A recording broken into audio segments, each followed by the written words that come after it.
আমাদের রাজ্যের ছাত্র যুবক থেকে শুরু করে সাধারণ মানুষ নেশার কবলে পড়ে কিভাবে তাদের জীবন যৌবন নষ্ট করছে তার কয়েকটি ঘটনা বিষয় আপনাদের সামনে খুব সংক্ষিপ্তভাবে রাখতে চাই।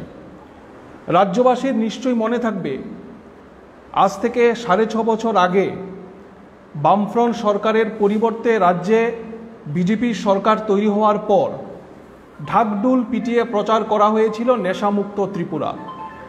সেদিন সারা রাজ্যের মানুষ এই সরকারকে বাহবা দিয়েছিলেন। বাহবা দেওয়ারই কথা।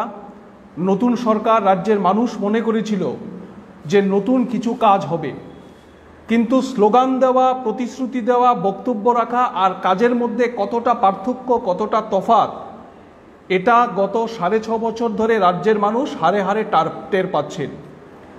আজকে আমাদের রাজ্য ত্রিপুরা একটা গভীর সংকটের সামনে এসে দাঁড়িয়েছে। ছাত্র যুবকদের ভবিষ্যৎ আজকে অন্ধকারে তলিয়ে যাচ্ছে। নেশার আন্তর্জাতিক করিডোর হিসাবে আমাদের রাজ্যের ত্রিপুরা ব্যবহৃত হচ্ছে।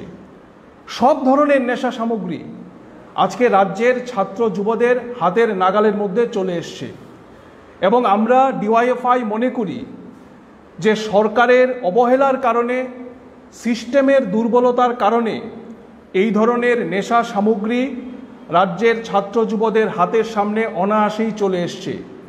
তার কারণ হচ্ছে, যখন এই হাতের নাগালের মধ্যে নেশা সামগ্রী চলে আসে, তার মূল কারণ হচ্ছে যে খুব সহজেই তারা নেশা সামগ্রী হাতের মধ্যে পাচ্ছে। সরকার যদি কঠোরভাবে রাজনীতির ঊর্ধ্বে উঠে এটাকে নিয়ন্ত্রণ করার মানসিকতা নিয়ে কাজ করত, তাহলে এ রাজ্যে নেশার কবল থেকে ছাত্র যুবদের ভবিষ্যৎকে রক্ষা করা সম্ভব ছিল। আমরা দায়িত্ব নিয়ে বলছি, এ রাজ্যে যারা নেশার কিংপিন তারা গ্রেপ্তার হচ্ছে না। আমরা বিভিন্ন সময় দেখি রাস্তা দিয়ে যাওয়ার সময় বিভিন্ন গাড়ি তল্লাশি করে নেশা সামগ্রী উদ্ধার হচ্ছে, পুলিশ বাহবা কুড়াচ্ছেন, কিন্তু আসলে যারা নেশার কিংপিন তাদের ধরার জন্য পুলিশের যে দায়িত্ব নেওয়ার কথা, সরকারের যে উদ্যোগ নেওয়ার কথা, সেই দায়িত্ব কোনো এক অজানা কারণে তারা পালন করতে পারছেন না, ব্যর্থ হচ্ছে।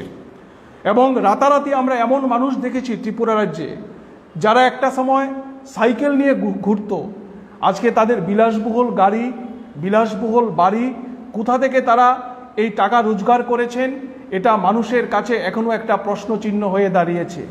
ফলে আমরা ডিওয়াইএফআই দাবি করছি, অবিলম্বে রাজ্যের ছাত্র যুবদের ভবিষ্যৎকে রক্ষার জন্য পুলিশ প্রশাসনকে, সরকারকে এই নেশার বিরুদ্ধে কার্যকরী পদক্ষেপ গ্রহণ করতে হবে।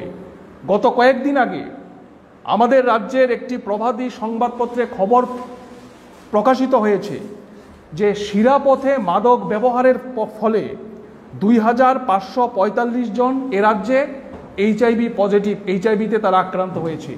কেন আক্রান্ত হয়েছে? কারণ একই সিরিঞ্জ ব্যবহার করার ফলে আজকে এইচআইভি পজিটিভ রোগীর সংখ্যা আমাদের ত্রিপুরা রাজ্যে উত্তর বৃদ্ধি পাচ্ছে। ভয়ঙ্কর অবস্থা। স্কুলের বনেদি শিক্ষা প্রতিষ্ঠানগুলোতে নেশা থাবা বসিয়েছে, এইচআইভি আক্রান্ত হচ্ছে বনেদি স্কুলের পড়ুয়ারা। ফলে আমরা মনে করি এই নেশার বিরুদ্ধে জনজাগরণ তৈরি হওয়া প্রয়োজন। রাজ্য সরকারকে অবিলম্বে তার বিরুদ্ধে কঠোর পদক্ষেপ নেওয়া প্রয়োজন এবং রাজনীতি ভুলে গিয়ে, রাজনীতির স্বার্থ ভুলে গিয়ে যারা নেশার সাম্রাজ্যের আসল কিংপিন তাদেরকে গ্রেপ্তার করার ভূমিকা রাজ্য সরকারকে গ্রহণ করতে হবে। এবং এই নেশার কবলে পড়ে বহু যুবক ইতিমধ্যেই প্রাণ হারিয়েছেন, আত্মহত্যার পথ তারা বেছে নিয়েছেন।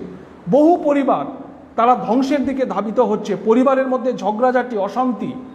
এবং শুধু তাই না, এই সময়ের মধ্যে আগরতলা সহ রাজ্যের বিভিন্ন জেলা মহকুমাগুলোতে যে চুরির ঘটনা ঘটছে, অশান্তির ঘটনা ঘটছে, এটার জন্যও এই নেশার বাড়বাড়ন্ত অন্যতম।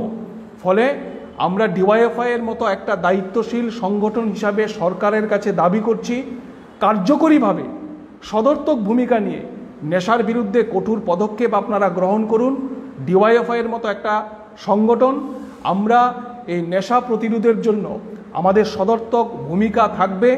জনজাগরণ তৈরি করার জন্য আমাদের যে ভূমিকা নেওয়ার কথা, আমরা সেই ভূমিকা পালন করব এবং আমাদের সাম্প্রতিক যে আন্দোলন কর্মসূচি, এই আন্দোলন কর্মসূচির মধ্যেও আমরা এই নেশার বিরুদ্ধে জনজাগরণ তৈরি করার জন্য আমরা এই দাবি সনদের মধ্যে উল্লেখ করেছি। ফলে আগামী 2 সপ্তাহ কাজের দাবিতে নেশার বিরুদ্ধে রাজ্য জুড়ে আমাদের আন্দোলন তীব্র হবে। সমস্ত অংশের ছাত্র যুবক থেকে শুরু করে অভিভাবক যারা রাজ্যকে ভালোবাসেন তাদের প্রতি আমাদের আবেদন হচ্ছে এই আন্দোলন কর্মসূচির সমর্থনে আপনারা সবাই এগিয়ে আসুন।